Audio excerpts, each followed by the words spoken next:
আলহামদুলিল্লাহি রাব্বিল আলামিন।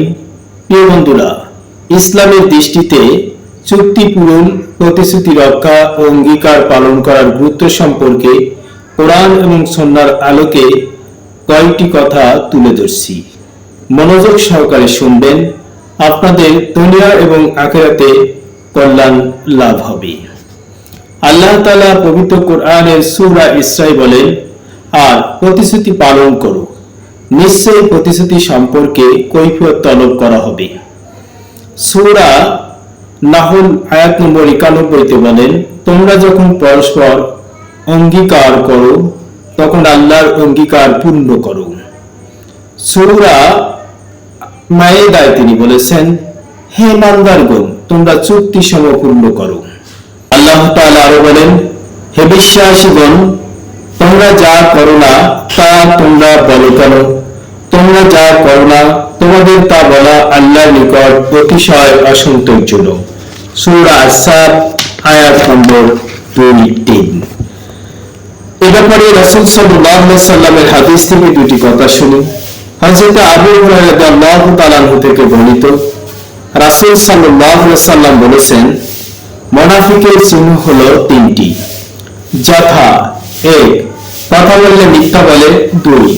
ওয়াদা করলে তা খেলাপ করে, 3. আমানত রাখা হলে তা খেয়ানত করে। বুখারী ও মুসলিম শরীফের হাদিস। অন্য একটি হাদিসে রাসূল বলেন, হযরত আব্দুল্লাহ ইবনে আমর ইবনুল আস রাদিয়াল্লাহু তাআলা আনহু থেকে বর্ণিত, আল্লাহ রাসূল সাল্লাল্লাহু আলাইহি ওয়াসাল্লাম বলেছেন, যার মধ্যে 4টি স্বভাব পাওয়া যাবে সে খাঁটি মুনাফিক হয়ে যাবে, আর যার মধ্যে এগুলোর একটি স্বভাব থাকবে তার মধ্যে মুনাফিকের একটি স্বভাব থেকে যাবে, যতক্ষণ না সে তা বর্জন করবে। 1. তাকে আমানত দেওয়া হলে সে খেয়ানত করবে। 2. কথা বললে মিথ্যা বলবে। 3. ওয়াদা করলে খিলাফ করবে। 4. ঝগড়া করলে গালিগালাজ করবে।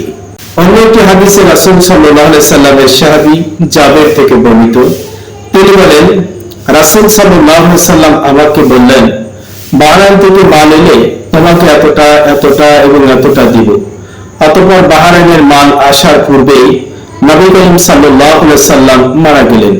তারপর বাহরাইনের মাল এসে গেলে আবু বকর রাদিয়াল্লাহু তাআলা আনহু ঘোষণা করলেন, যার রাসূল সাল্লাল্লাহু আলাইহি সাল্লামের নিকট প্রাপ্য কোনো প্রতিশ্রুতি অথবা ঋণ আছে সে আমার নিকট আসুক।